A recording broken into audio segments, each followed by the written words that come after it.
Salut les photographes, je vous avais dit que 2019 serait pour moi l'année des tirages photos, et pour l'instant c'est complètement le cas. J'ai déjà fait tirer pas mal de photos, et quand Matisseo m'a contacté pour me dire « ça y est, on relance les tirages photos, et cette fois-ci on revient avec une toute nouvelle offre, est-ce que tu veux l'essayer ?» J'ai fait « mais carrément !»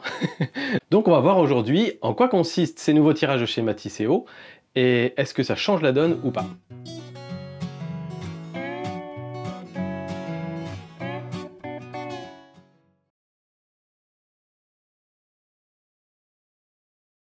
Alors tout d'abord, vous pouvez peut-être vous dire, mais Matisseo, c'est pas une boîte qui fait des livres photos à la base? Et vous avez raison. Matisseo s'est construit sa réputation sur les livres photos. Ils ont différentes gammes, des gammes grand public, des gammes semi-pro et des gammes complètement pro.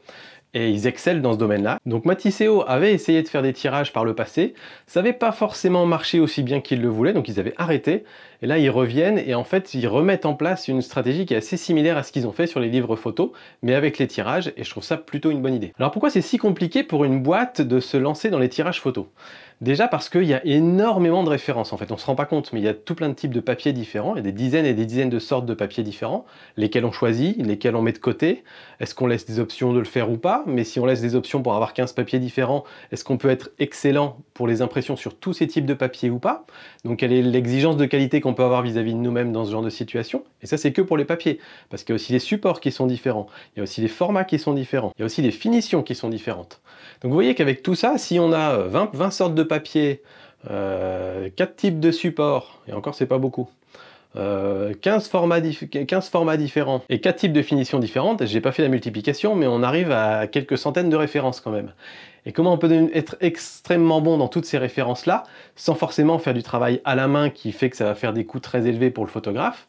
C'est pas évident, c'est une équation qui est difficile à résoudre. Donc dans leur précédente offre chez Matisseo, leur tirage, ils appelaient ça des posters alu. Je sais pas si ça va garder ce même nom, je trouve le nom plutôt mal trouvé, parce que des posters, dans mon esprit, c'est quand même un truc qu'on affiche sur le mur, mais qu'on va dérouler, qui est un peu façon papier, qui est un truc qu'on trouve dans des magazines. Voilà, poster, je trouve que c'est pas forcément super bien vu, il faudrait trouver un autre nom. Il y a plein de noms qui existent, tirage, tableau, enfin voilà, qui font un petit peu plus qualitatif, et qui correspondent un petit peu plus finalement au genre de produit qu'on reçoit. Et puis ils étaient partis sur un papier un peu secret, qui était un papier qu'ils avaient mis du temps à développer. Je comprenais bien l'idée derrière, hein, l'idée de développer un papier spécial, alors qui était par contre parfait et super durable, mais c'est compliqué quand nous on est photographe, qu'on a déjà des références de papier en tête, de se dire j'achète un papier dont on veut pas me dire exactement de quoi il est composé, et je pense que c'est une des raisons pour lesquelles ça a peut-être pas très bien fonctionné à ce moment-là, c'est qu'on avait du mal à savoir quel papier on achetait avant de l'avoir sous les yeux. Voilà, donc comme je vous disais, comme Matisseo s'adresse à la fois au grand public et aux pros, et que les pros veulent du choix, et que les pros savent ce qu'ils veulent, c'est un petit peu obligé pour Matisseo, quand ils proposent des tirages, de proposer une offre un petit peu plus large. Donc voilà, la nouvelle offre a été développée avec des photographes. Je peux en citer une en particulier qui s'appelle Ambre de l'Alpe. Si vous êtes fanat de photos de paysage, vous connaissez très probablement ce qu'elle fait. Sinon, essayez d'aller trouver ça, vous allez voir ces photos, elles sont vraiment magnifiques. Et donc Ambre fait des expositions de ces photos, et pour ces expos, elle passe par Matisseo et a développé avec Matisseo et avec Baptiste, en fait, je vous explique la relation. Baptiste, son compagnon, travaille chez Matisseo, et donc ils ont développé ensemble, pour les expositions d'Ambre de l'Alpe, le parfait combo, c'est-à-dire le bon rapport entre le bon papier, la bonne finition, le bon prix aussi, parce que quand on imprime 20, 30, 40 photos pour une expo, faut que ça nous coûte pas 3 bras non plus. Et je trouve ça assez intéressant finalement pour une entreprise d'impression photo comme ça, de développer des produits avec les photographes qui vont les utiliser sur le terrain.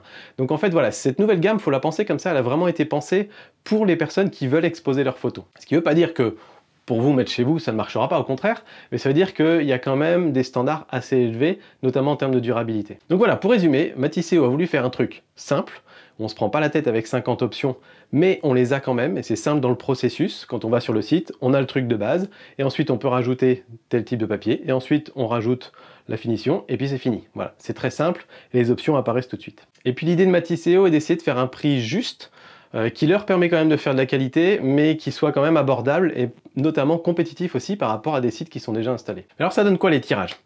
J'ai 5 finitions ici, qui sont les 5 finitions qui sont proposées sur le site. Donc on va les regarder maintenant. Je les ai en petit format ici, là et là, mais vous ne les voyez pas tous, ils sont un peu hors cadre. Donc on a d'abord la finition mat, qui est la finition de base chez Matisseo, ce qui me plaît beaucoup, on en reparlera aussi après. La particularité de la finition mat, c'est qu'elle est parfaitement mat, c'est-à-dire que c'est absolument impossible de voir un reflet sous quelque angle que ce soit. Moi j'aime beaucoup le rendu de ce type de finition sur les photos de paysage en particulier. Et c'est aussi un papier qui permet d'avoir une très bonne définition, un très bon piqué sur les photos. Donc voilà, ça c'est la finition de base qui est mat. Ensuite, on a satiné, qui là en fait est du papier mat avec un léger pelliculage par-dessus, qui va déjà permettre de un petit peu mieux protéger le papier, mais qui va légèrement décontraster la photo. Pour les photos de paysage, j'aime moins, pareil, on en reparlera un petit peu après. Je sais que par exemple, certains photographes de mariage aiment beaucoup ce type de rendu-là, ce type de papier. On n'a pas de granularité du tout, et c'est pas super brillant comme on peut l'avoir sur d'autres types de finition. Mais voilà, moi, perdant un petit peu de contraste, j'ai pas mes noirs bien profonds, mes blancs bien clairs, donc du coup j'aime un petit peu moins pour les photos de paysage. Ensuite, on a la finition brillante. Je ne sais pas si vous voyez un petit peu les reflets. Ça, c'est une finition qui est un petit peu passe-partout. On a l'habitude, c'est vraiment voilà, finition papier photo qu'on a l'habitude de voir. Pour certains types de photos, ça passe très bien. Pour les paysages, c'est vraiment tout ou rien en fait. J'ai l'impression qu'il y a des paysages qui bénéficient énormément d'avoir une finition brillante, notamment ceux qui sont très colorés. Je trouve que ça passe assez bien parce que ça fait vraiment bien ressortir les couleurs et ça donne pas mal de profondeur à la photo. Mais voilà, vous connaissez parfaitement cette finition-là et vous savez si vous aimez ou pas le brillant. Ensuite, nous avons le papier Barita. Donc ça, c'est un papier très connu des photographes pros, qui est très apprécié, qui a un côté un petit peu brillant. Je ne sais pas si on le voit pareil à l'image. Moi, je le vois très bien. Qui n'est pas du tout brillant comme celui-là, où là, on a vraiment l'impression qu'on a mis quasiment un plexiglas par-dessus. C'est un reflet qui permet de voir un petit peu la texture du papier, qui est très joli. Alors, le Barita a un peu l'inconvénient d'être relativement fragile, comme le mat, comme le tout mat, c'est assez fragile. Pour les expos, c'est pas forcément idéal. Par contre, c'est une finition qui est assez jolie. Donc, à vous de voir si ça vaut le coup ou pas. Et puis, le dernier, qui est la finition qui a été spécialement choisie et développée par Ambre, du coup, qui est la finition Photorag plus vernis. Donc là, on est vraiment sur ce qui se fait de mieux, c'est-à-dire Photorag, c'est un papier très mat, avec une légère couche de vernis qui est appliquée à la main par-dessus. Donc c'est très joli, il y a des reflets vraiment légers, et surtout si on va l'accrocher avec une bonne lumière, si on va le mettre au mur et qu'on a une bonne lumière dessus, on ne verra pas du tout les reflets.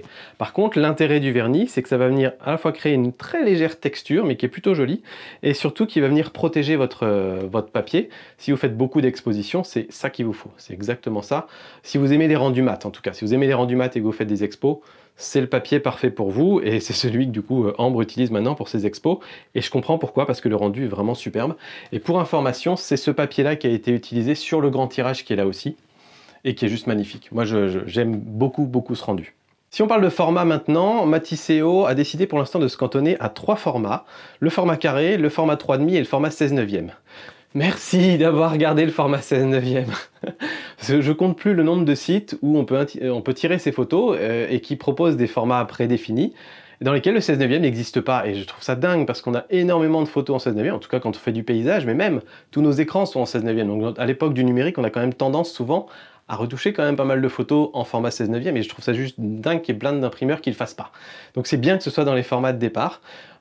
Et puis ça a été parfaitement pensé aussi, si vous allez sur le site vous verrez qu'il y a des formats qui ont des cotes un petit peu bizarres, mais en fait ça a été fait très spécifiquement pour les expositions, pour que par exemple si vous prenez un format carré et un format 16/9 l'un à côté de l'autre, qu'on puisse avoir exactement la même hauteur. C'est-à-dire que vous allez mettre une photo ici, celle-là va être carrée par exemple, et l'autre 16/9 à côté, et vous aurez exactement la même hauteur qui va permettre du coup d'avoir un rendu final de l'ensemble de l'expo qui est parfaitement homogène et parfaitement pro. Et ça je trouve que c'est une petite touche, c'est un petit détail mais qui est très important. Si vous commencez à imprimer vos photos là-bas et que vous voulez en rajouter ensuite à votre expo, vous aurez toujours quelque chose qui sera homogène avec ce que vous avez imprimé auparavant. Et ça c'est cool. En termes de support, on est sur de l'alu. Voilà, vous connaissez maintenant ce type de structure. Et donc on peut l'avoir soit alu simple sur lequel il y aura dans ce cas-là une petite accroche qui sera déjà préinstallée derrière pour la mettre directement au mur, soit avec ce qu'ils appellent un effet ombre, c'est-à-dire qu'il y a un petit intercalaire en bois derrière qui fait que quand on va venir le mettre sur le mur, ça va être comme ça, et il y aura une petite ombre portée derrière, et ça donne pas mal d'effets et pas mal de profondeur, c'est assez joli. Soit une finition caisse américaine, comme vous avez ici, donc c'est-à-dire que c'est exactement la même chose, mais le tout placé dans un cadre. Et moi j'aime énormément le rendu des caisses américaines, c'est vraiment un plaisir. Alors maintenant, quels sont mes choix? C'est-à-dire moi, en tant que photographe de paysage, pour mes usages, c'est-à-dire pour mettre chez moi, mais aussi en commençant à penser peut-être dans ma tête faire des expos un jour, qu'est-ce que je vais acheter? Alors, pour mettre chez moi, clairement, moi je suis fan du mat. J'aime le super mat pour les photos de paysage, je trouve que ça rend très très bien. Donc ça c'est mon tirage de prédilection, ma finition de prédilection, et c'est celle pour laquelle on a le plus de détails, le plus de piquets de définition dans les photos. Vous savez que c'est important pour moi. Il n'y a pas de reflets qui pour moi permettent du coup de profiter à fond de la photo. Et donc en termes d'impression de netteté, on est très très proche du rag plus vernis. Tous les deux sont vraiment extrêmement détaillés sur les photos, et vous savez que pour la photo de paysage c'est super important. En tout cas, moi j'adore que les gens puissent plonger dans la photo et aller regarder un petit peu tous les détails qui se passent partout. Donc voilà, clairement pour chez moi ce sera du mat, pour les expos ce sera du rag plus vernis. Si on passe maintenant aux tarifs, alors je ne vais pas vous donner tous les tarifs qui existent, mais c'est un point qui est assez important parce que c'est quand même un facteur de décision et un facteur d'achat qui compte vachement. Donc j'ai regardé les prix en 60 par 40, 60 par 40 c'est à peu près cette taille-là. Vous pouvez voir que ça fait déjà des beaux bébés. Et puis c'est surtout une bonne taille pour faire des expositions ou pour exposer chez vous tout simplement. Et c'est également la taille que j'avais utilisée pour mes tests d'impression auparavant. Donc ça me permet d'avoir une bonne échelle de comparaison. Donc le moins cher, eh ben, c'est le mat, puisque c'est le papier de référence, c'est le papier de base. Et donc moi je suis super content que ce soit le moins cher parce que c'est celui que je préfère. Et donc pour du 60 par 40 de cette taille-là, le mat est à 57 €. Et j'étais assez soufflé de voir que c'était pas si cher que ça en fait pour le niveau de finition et voilà, la définition qu'on a. Les couleurs sont très très belles aussi, les couleurs sont très fidèles d'ailleurs. Et j'étais vraiment étonné de voir que c'était que 57 €. Donc voilà, c'est pour ça que je vais garder un petit peu la surprise du prix pour la fin, parce que pour moi c'est vraiment un bon deal quoi. Ensuite, les autres finitions demandent de rajouter un petit peu de sous parce qu'il y a un pelliculage par-dessus ou c'est un autre type de papier. Donc je crois que c'est 12 €, ou 12 ou 14 selon les finitions pour les autres. Et il y a celle-ci qui est plus chère parce que ça demande pas mal de travail et notamment le vernissage à la main. Donc ça c'est 25 € de plus. Donc au lieu d'être à 57 € pour ce tirage-là, du coup exactement le même dans cette finition-là, sans la caisse américaine, on est à 82 €. Ce qui reste encore super abordable en fait, l'air de rien. Alors évidemment, ça dépend des budgets que vous avez, mais c'est pas si cher que ça et c'est en tout cas beaucoup moins cher que les solutions équivalentes que j'avais testées auparavant. Donc pour moi, c'est plutôt une bonne nouvelle. Ensuite, de la même manière, selon que vous voulez mettre la petite ombre derrière ou la caisse américaine, il y a un surcoût aussi, évidemment, mais ça, vous l'avez chez tous les tireurs de photos de toute façon. Et là, il n'est pas déconnant, il n'est vraiment pas excessif, donc encore une fois, ça permet d'avoir des beaux tableaux complètement finis pour des tarifs relativement corrects. Alors, qui dit vidéo sponsor par Matisseo, dit offre spéciale. Ça c'est cool, et ça c'est pour vous. Donc voilà, comme m'a expliqué Stéphane, donc le gérant de Matisseo, ils ont essayé vraiment d'avoir des prix les plus justes possibles. Donc ils vont pas pouvoir faire des super promos sur les tirages tous les mois. Donc il faut bien vous dire que là les prix que je vous ai annoncés sont vraiment des prix qui sont déjà un petit peu tirés au cordon. Et là, donc Stéphane nous permet en plus de ça d'avoir 30% de remise sur votre tirage. Par contre, ce sera sur la base de la finition mat de départ. Donc pas sur les options que vous allez rajouter, mais c'est déjà énorme. C'est-à-dire que si vous prenez par exemple un tirage comme ça à 57 €, 30% de réduc, ça fait 17 € peut-être de moins, donc vous êtes à 40 € au lieu de 57. Ça fait déjà une belle réduc, après à vous de voir si vous voulez mettre des options en plus ou pas. En tout cas c'est plutôt cool, donc voilà, vous avez 30% juste pour vous. Et donc pour avoir ces 30%, il faut aller sur le site évidemment, matisseo.com, et vous rentrez le code MPR 2019 30. Tout simplement, MPR 2019 30. Pour avoir 30% de remise sur votre beau tirage. Donc voilà, moi de mon point de vue, ce que nous a sorti Matisseo, c'est vraiment pas un gros coup de pied dans la fourmilière, mais un petit coup de pied quand même. C'est-à-dire qu'ils sont en train un petit peu de rebattre les cartes entre ce qu'on avait avant qui était une partie fine art et une partie vraiment grand public. Et là, on a une qualité qui s'approche vraiment très fortement du fine art pour des prix grand public. Et c'est dans ce sens-là où je trouve que ça rebarre un petit peu les cartes et je trouve ça plutôt cool. Donc dites-moi un petit peu ce que vous en pensez. N'hésitez pas à aller tester. Je vous mets le lien vers le site de Matisseo dans la description. Voilà, moi en tout cas, je trouve cette offre très convaincante. Et je vous dis pas ça parce que cette vidéo est sponsorisée. Comme vous le savez, je peux dire ce que je veux. Matisseo va pas revoir cette vidéo avant que je la publie. Donc de toute façon, voilà, c'est comme ça que ça marche. C'est comme ça que ça marche avec eux. De toute façon, ils me font confiance aussi. Et puis bon, voilà, vous voyez que tout n'est pas rose. Et je vous ai dit par exemple que le satiné, pour moi, pour les photos de paysage, ne convenait pas. Voilà, je vous donne mon avis honnête et transparent, du mieux que je peux en tout cas. J'espère en tout cas que cette vidéo vous aura apporté plein d'informations, et puis moi je vous dis à très bientôt. Salut les photographes!